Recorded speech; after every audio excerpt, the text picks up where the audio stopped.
السلام علیکم۔ آج ہم پڑھیں گے ڈاکٹر ناصر عباس نیّر صاحب کی ایک آرٹیکل ہے بلکہ ایک خط ہے جس کا عنوان ہے بڑی کتابیں اور ان کی شہرت۔ مجھے خوشی ہے کہ تم چیزوں کی اصل تک پہنچنے کے لیے خود اپنے فہم کو اولیت دینے لگے ہو اور اپنے فہم کے سلسلے میں کسی تردد اور تذبذب کا شکار نہیں ہو۔ تم جانتے ہو کہ آدمی کا فہم کسی وقت ناقص ہو سکتا ہے، لیکن کسی ایک وقت میں ایک شخص کے فہم کی ناکامی کو انسانی فہم کے ناقص ہونے کی دلیل نہیں بنایا جا سکتا۔ تم اس مرحلے سے گزر آئے ہو جہاں آدمی دنیا کو کسی بڑی شبیہ کے زیر اثر دیکھتا ہے اور صرف اسی کو مانتا ہے جو اس شبیہ کے وسیلے اور اثر سے اسے دکھائی دیتا ہے، اور اتنا ہی مانتا ہے جتنا یہ شبیہ اسے دکھاتی ہے۔ تم اب یہ بھی سمجھنے لگے ہو کہ بڑی شبیہ کے ہزار روپ ہیں، بڑی کتابیں، بڑے لوگ، بڑے نظریات، بڑے تصورات، بڑے اقوال ان میں سے چند ہیں۔ تم سے یہ بات اوجھل نہیں کہ دنیا میں بڑی کتابیں وجود رکھتی ہیں اور کہیں کہیں بڑے آدمی بھی، مگر تم اس بنیادی فرق کو فراموش نہیں کر سکتے کہ کسی کتاب کا بڑا سمجھا جانا ایک بات ہے اور اپنے بے لوث مطالعے کے دوران میں اس کتاب کی عظمت کو خود اپنے ذہن و تخیل میں کسی ابہام کے بغیر پوری طرح روشن دیکھنا بالکل دوسری بات ہے۔ اگر کوئی کتاب تمہارے بے ریا اخلاص اور غیر دیانت دارانہ ارتکاز کے باوجود تمہارے ذہن و دل میں اپنا نقش قائم نہیں کرتی تو اسے ایک طرف رکھ دینے کی جرات کا مظاہرہ کرو، لیکن جو کتاب اپنی عظمت کا نقش قائم کرے اسے نہ صرف سینے سے لگاؤ بلکہ اسے پوری انسانیت کی امانت سمجھتے ہوئے سب تک پہنچاؤ۔ تم دیکھو گے کہ تمہارا حقیقی تجربہ دوسرے انسانوں کے تجربوں سے مختلف نہیں ہوگا۔ ایک آدمی اکیلا حقیقی زندگی نہیں جیتا، وہ کئیوں کو اس میں شریک کر رہا ہوتا ہے۔ تم کھاؤ، جلدی ٹھنڈی ہو جائے گی۔ یہی بات تم الٹا کر بھی کہہ سکتے ہو۔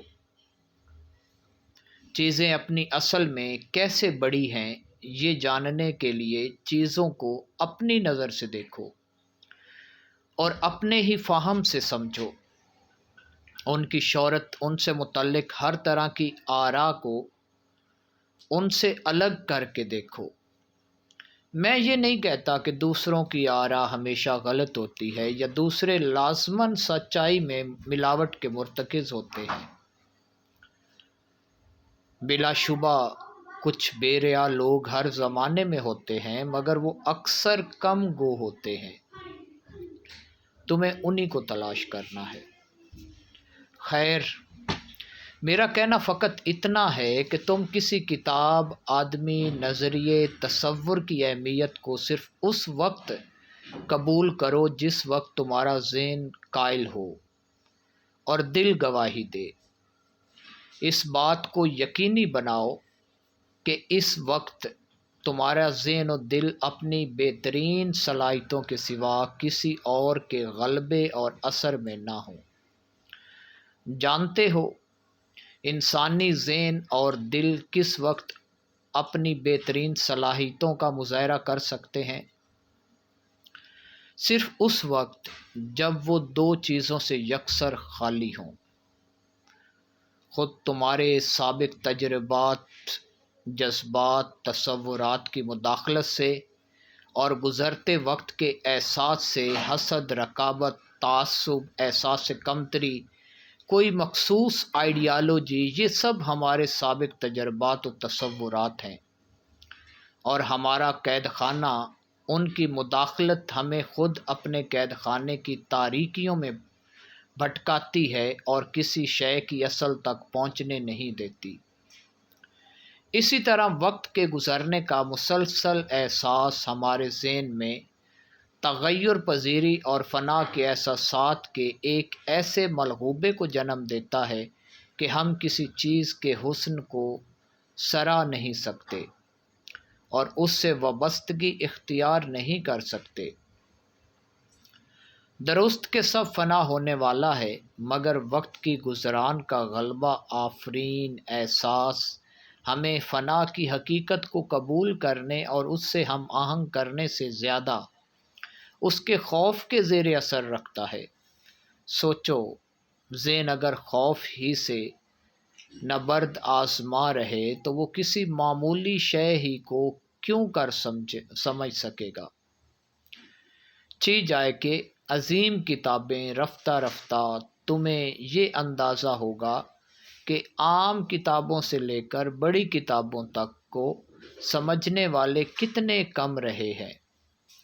جنہیں بڑی کتابیں کہا جاتا ہے، وہ حقیقی آزادانہ، غیر متعصبانہ فہم میں کم اور اپنی شہرت کے طلسم خیالی میں زیادہ زندہ ہوتی ہیں۔ کتابوں کو خود اپنی نظر سے سمجھنے کے بعد جس نتیجے پر پہنچو، اس کا شائستہ مگر مدلل انداز میں اظہار کرنا سیکھو۔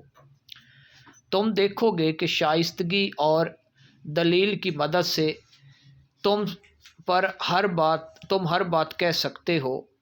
کچھ باتوں پر لوگوں کی زبانیں اور گردنیں کاٹی جاتی رہی ہیں، انہیں اکثر بے ڈھنگی پن سے کہا گیا ہوتا ہے۔